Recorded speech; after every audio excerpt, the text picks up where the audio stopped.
Minä on Outi ja tää on tässä Ruuti. Ja me ollaan hakemassa sinne top-tiimiin parapaikalle.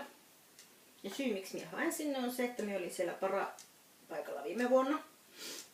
Ja me opittiin siellä paljon uusia ohjaustekniikoita. Ja mentaalipuoli auttoi minua sillä tavalla, että minä nyt uskallan käyttää niitä. Ennen minä en uskaltanut käyttää uusia, että minä pitäydyin vanhoissa. Mutta nyt minä uskallan käyttää niitä uusia tekniikoita. Ja sitten ennen meillä oli silleen, että minä sain just yliaikanollia. Mutta nyt me tehtiin jopa ihan oikein olla.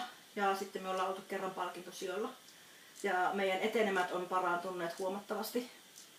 Ja sitten meillä on ollut paljon sujuvampia ne radat. Ja minä uskallan jo mennä radalla kunnolla. Et ennen minä jäin varmistelemaan, mutta nyt en enää.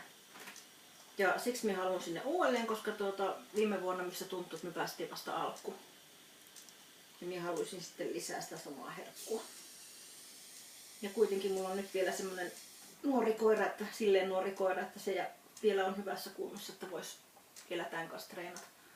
Ja sitten mulla on tulossa uusi koira, jonka kanssa minä sitten tarvin kanssa lisää oppeja.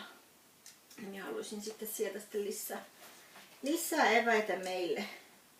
Ja minä en ole pääsemässä sinne, en pääse sinne pääsykokkeisiin sen takia, koska minä olen silloin PAVC:ssä edustamassa Suomea tämän herran kanssa.